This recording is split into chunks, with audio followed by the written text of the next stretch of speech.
Hello दोस्तों, आज हम पढ़ेंगे अधिगम के बारे में। मतलब अधिगम क्या है, अधिगम की परिभाषाएं, किस किस ने अपने व्यूज़ दिए हैं अधिगम के बारे में, अधिगम के प्रकार कितने हैं, उसकी विशेषताएं क्या हैं और उसके कर्व्स वक्र क्या क्या है। मतलब जो अधिगम जो सीखने की हमारी प्रक्रिया है, कभी डाउन है कभी अप है, तो उसे हमें वक्र में दर्शाना है, किस तरह से वो काम करता है। सबसे पहले अधिगम। अधिगम जो शब्द है वो लर्निंग का हिंदी में ट्रांसलेशन है, जिसका अर्थ क्या होता है, सीखना। कोई भी व्यक्ति है जन्म से लेकर मृत्यु तक कुछ ना कुछ सीखता रहता है। इसी सीखने की प्रक्रिया में कुछ चीज़ों को वो अनुकरण के द्वारा सीखता है, कुछ चीज़ों को वो वातावरण से और कुछ चीज़ों को वो व्यवहार से सीखता है। इन तीनों जो दे रखा है, ये सीखना, वातावरण और व्यवहार के द्वारा जो वो सीखता है, इसी सीखने की प्रक्रिया को अधिगम कहा जाता है। अब अधिगम सकारात्मक भी हो सकता है, नकारात्मक भी हो सकता है। कि मतलब ज़रूरी नहीं है कि जो चीज़ हम सीख रहे हैं उसका रिजल्ट पॉजिटिव ही आए, हो सकता है वो नेगेटिव भी हो। ठीक है। अब जो अधिगम है वो चेंजेबल है। मतलब आज जो आप सीख रहे हैं, हो सकता है आने वाले टाइम में उसमें कुछ चेंज आ जाए, तो आप वो चेंज हो जाता है। इसलिए अधिगम को क्या कहा जाता है कि वो चेंजेबल है। अधिगम का अगर वैसे मतलब एक नॉर्मल अर्थ पूछे तो सीखना है, लेकिन अगर उसका एक व्यापक कॉम्प्रिहेंसिव अर्थ पूछा जाए तो व्यवहार में परिवर्तन की प्रक्रिया को कहा जाता है अधिगम। व्यवहार का जनक किसको कहा जाता है? व्यवहार का जनक जे.बी. वॉटसन को। जे.बी. वॉटसन को व्यवहार का जनक कहा जाता है। और 1905 में विलियम मैकडूगल ने सबसे पहले व्यवहार शब्द का प्रयोग किया था। किस बुक में किया था उन्होंने? आउटलाइन ऑफ साइकोलॉजी बुक में। ठीक है। आगे है अधिगम की परिभाषाएं। अलग अलग वैज्ञानिकों ने अलग अलग परिभाषाएं दी हैं अपनी अधिगम की। वुडवर्थ ने क्या कहा है कि नवीन ज्ञान और नवीन प्रतिक्रियाओं को प्राप्त करने की प्रक्रिया सीखने की प्रक्रिया है। ठीक है। नवीन जो ज्ञान, नया ज्ञान अगर हम कोई भी प्राप्त करते हैं तो उसकी प्रक्रिया को सीखने का माना जाता है। गिलफर्ड क्या कहते हैं? व्यवहार के कारण व्यवहार में जो परिवर्तन आता है वो अधिगम है। इनका कहने का क्या मतलब है? व्यवहार के कारण व्यवहार में, मतलब अगर हम किसी को गुड मॉर्निंग बोलते हैं तो सामने से भी गुड मॉर्निंग का आंसर आता है, तो उसके व्यवहार के कारण दूसरे के भी व्यवहार में जो परिवर्तन आया है वही अधिगम है। मतलब कि बाय कम्युनिकेशन स्किल जो चेंज आता है वो अधिगम है। उसके बाद क्रो एंड क्रो कहते हैं कि सीखना जो है वो आदतों, ज्ञान और अभिवृत्तियों का अर्जन है। इसको हम ऐसे भी याद कर सकते हैं, सीखना जो है आदतों, अभिवृत्तियों और ज्ञान, मतलब ये तीन चीज़ें। क्रो एंड क्रो दो हैं, दो ने तीन चीज़ें बताई, क्या? आदत, अभिवृत्ति और ज्ञान। सीखना जो है वो आदतों, ज्ञान और अभिवृत्तियों का अर्जन है। गेट्स क्या कहते हैं? अनुभव के आधार पर जो परिवर्तन आता है उसे अधिगम कहते हैं। ठीक है। मेनली हमने जो स्टार्टिंग में इसकी एक पढ़ी थी परिभाषा अधिगम की, वो क्या थी? जो अभ्यास, प्रशिक्षण और अनुभव के कारण जो स्थायी परिवर्तन आता है उसे अधिगम कहते हैं। लेकिन जो अलग अलग हमारे मनोवैज्ञानिक हैं उन्होंने अलग अलग आधार पर बताया हुआ है। स्किनर क्या कहते हैं? सीखना व्यवहार में उत्तरोत्तर सामंजस्य की एक प्रक्रिया है। उत्तरोत्तर का क्या मतलब है? कि पीढ़ी दर पीढ़ी जो चेंज आता है उसे बोलते हैं सीखना। सीखना जो है वो दिनों दिन बढ़ता जा रहा है। अब जन्म से लेकर मृत्यु तक व्यक्ति कुछ ना कुछ सीख रहा है, तो यानी उसके सीखने में बढ़ोतरी हो रही है। अधिगम के कारण क्या हैं? वही जो अभी आपको बताया था कि अभ्यास, प्रशिक्षण और अनुभव के कारण ही जो हमारे व्यवहार में एक स्थायी परिवर्तन आता है वही अधिगम कहलाता है। अब ज़रूर मेन कारण तो यही है इसके, लेकिन अधिगम तो हमारा और चीज़ों से भी हो रहा है। मतलब सीखना या जो भी हमारे व्यवहार में चेंजेस तो हमारा अन्य कारणों से भी आ रहा है। जैसे परिपक्वता, बीमारी, थकान, मादक पदार्थों का सेवन। लेकिन इन कारणों से जो हमारे व्यवहार में परिवर्तन आता है उसे हम अधिगम नहीं कहते। क्यों? देखते हैं। परिपक्वता।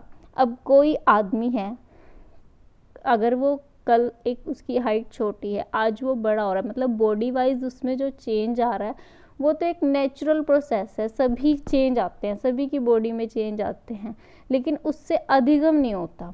बीमारी। कोई व्यक्ति आज स्वस्थ है, ठीक है, तो वो अच्छा कोई काम कर रहा है, लेकिन अगर कल वो बीमार हो जाता है तो वो अच्छे से काम नहीं कर पाता। चेंज तो है उसके व्यवहार में, लेकिन उसे अधिगम नहीं कहा जा सकता।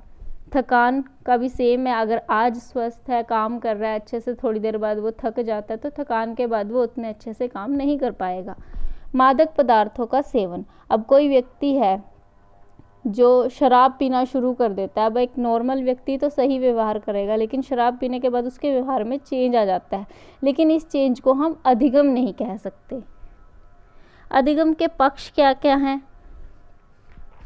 अधिगम के पक्ष होते हैं, मतलब कैसे किया जाता है अधिगम, किन किन चरणों में किया जाता है।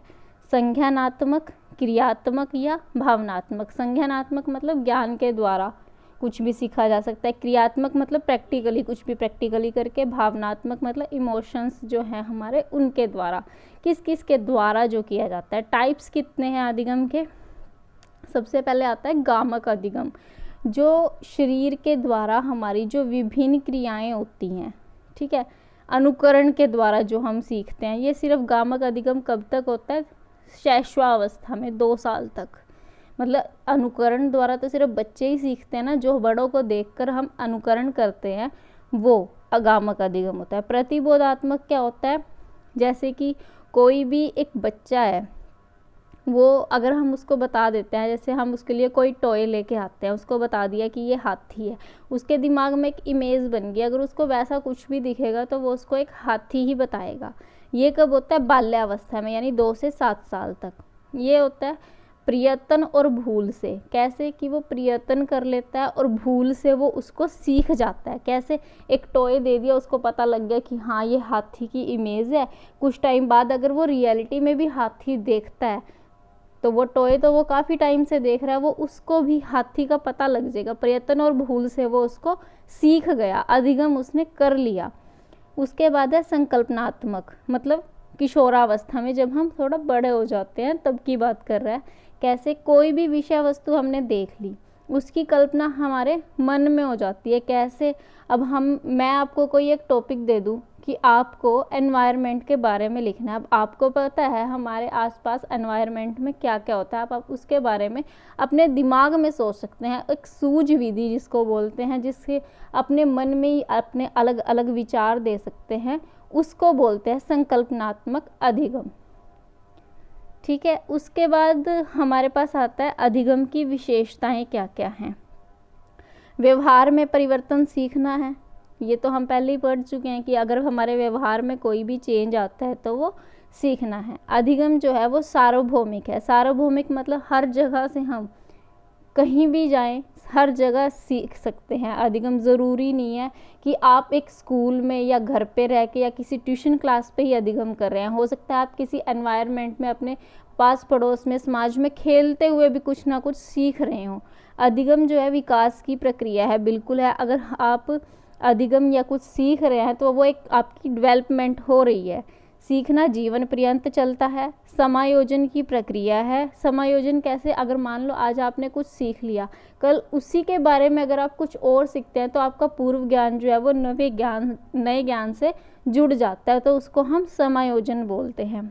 अधिगम उद्देश्यपूर्ण होता है, कुछ ना कुछ उद्देश्य होता है तभी हम सीखते हैं। जैसे अभी हम अगर पढ़ाई कर रहे हैं तो हमारा कोई ना कोई उद्देश्य है कि हमें ये टेस्ट के लिए तैयारी कर रहे हैं, ये हमारा उद्देश्य है। नवीन ज्ञान की खोज करना ही सीखना है। अधिगम वातावरण की उपज है और अधिगम अनुभवों का संगठन है। उसके बाद है अधिगम वक्र। अधिगम वक्र जो है हमारे, वो 4 तरह के होते हैं। सबसे पहले होता है अधिगम वक्र। क्या होता है? सबसे पहले तो यही देखेंगे कि अधिगम वक्र क्या होता है। अधिगम की मात्रा और अधिगम में लगने वाला समय। क्या है? मात्रा और समय। अधिगम की मात्रा और अधिगम में लगने वाले समय के बीच में जो बंधन होता है, इस बंधन को रेखांकित करने पर जो हमें एक रेखा प्राप्त होती है, जैसे डायग्राम में जो एक रेखा बनेगी उसे ही अधिगम का वक्र कहते हैं। ठीक है, आगे देखते हैं। सबसे पहले सरल, उसके बाद है कॉन्वेक्स ऋणात्मक जिसको बोलते हैं, नतोदर यानी धनात्मक, और मिश्रित मतलब कि ऊपर नीचे जिसमें हो जाता है, कभी ज़्यादा हो रहा है कभी कम हो रहा है, तो मिश्रित है। सबसे पहले है हमारे पास सरल। सरल में क्या है, सीखने की प्रगति को लगातार बढ़ते हुए दिखाता है, लेकिन ये बहुत कम होता है। ज़रूरी तो नहीं है कि आप अगर कुछ सीख रहे हैं तो आपकी जो है वो सिर्फ एक अच्छे लेवल में ही आप सीखते जा रहे हैं, बढ़ता जा रहा है, वो ऐसा ज़रूरी नहीं है। कैसे होगा इसका वक्र एक बार देखते हैं। यहाँ पे आएगी अधिगम की मात्रा, यहाँ नीचे आएगा समय। जैसे ये है अधिगम की मात्रा 1 2 3 4, यहाँ है अधिगम का समय।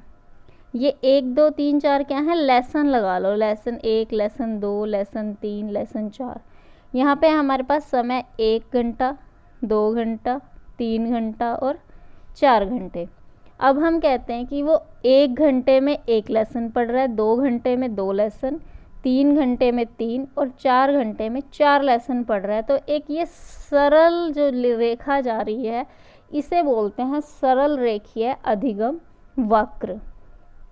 ठीक है, मतलब कि प्रॉपर टाइमिंग चल रही है और हमेशा बढ़ता जा रहा है, कभी भी कम नहीं हो रहा, इसे बोलते हैं सरल रेखीय अधिगम वक्र। उसके बाद है हमारे पास उन्नतोदर। उन्नतोदर का मतलब एक बढ़ता हुआ वक्र। ठीक है, उसमें बढ़ते हुए वक्र में क्या है कि अधिगम क्रिया आरंभ में गति जो है वो अधिक दिखाई देती है, अभ्यास बढ़ने के बाद जो है साथ साथ उन्नति की गति जो है वो शिथिल पड़ जाती है, सीखने की गति तेज और बाद में धीरे धीरे बंद हो जाती है। वक्र एक सीधी रेखा और पठार के रूप में होता है। इस अभ्यास के फलस्वरूप जो है अधिक उन्नति संभव नहीं है।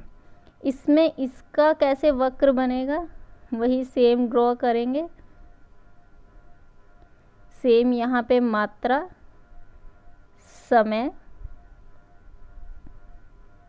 टाइम कितना है 1 2 3 4, ठीक है 2 4 6 8।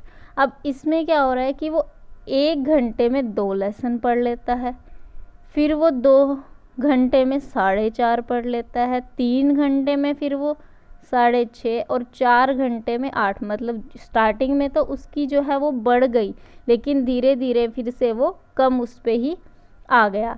इस तरह इसका भी बढ़ता हुआ वक्र बनेगा, जिसे बोलते हैं उन्नतोदर वक्र। धनात्मक, सकारात्मक, बढ़ता हुआ, ये सभी इसी के नाम हैं। उसके बाद आता है नतोदर वक्र, धनात्मक जिसको बोलते हैं। नतोदर धनात्मक उन्नति सूचक वक्र। इस प्रकार के वक्र में जो है वो उन्नति धीरे धीरे होती है। जब सीखने की गति प्रारंभिक काल में धीमी होती है, बाद में सीखने की गति में उन्नति होती है। जो वक्र बनता है उसको धनात्मक उन्नति सूचक वक्र या नतोदर वक्र कहते हैं। प्रारंभ में सीखने की गति धीमी इसलिए है कि सीखने वाला कार्य से भली भांति परिचित नहीं है, फिर धीरे धीरे कार्य को जानकर उसके सीखने की गति में वृद्धि हो जाती है। कैसे? धीरे धीरे हम सीख रहे हैं स्टार्टिंग में तो, लेकिन अब कोई भी कार्य, अगर आप नया कार्य कोई भी सीख रहे हो तो स्टार्टिंग में आपको अच्छी तरह से नहीं आता तो आपकी गति धीमी होगी, लेकिन जब आपको वो कार्य अच्छे तरह से आ जाएगा तो उस कार्य को आप जल्दी कर पाएंगे। इसलिए इसको नतोदर वक्र कैसे कहा जाता है, जैसे दोबारा देखेंगे एक बार वक्र कैसे बनाएंगे इसका।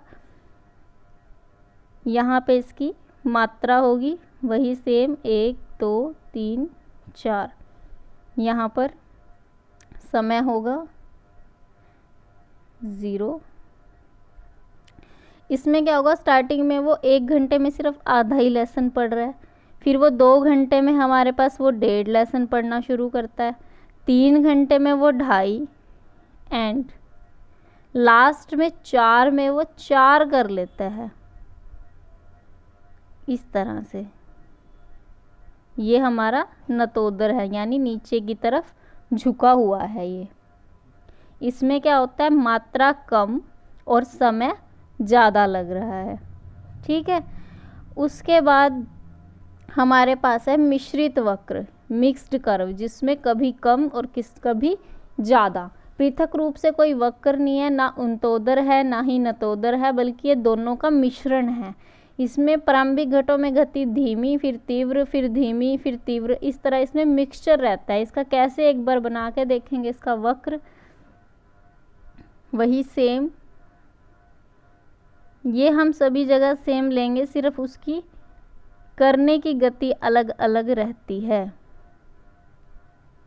यही यहाँ पे हमेशा हम मात्रा लेंगे और यहाँ पर हम हमेशा समय लेंगे।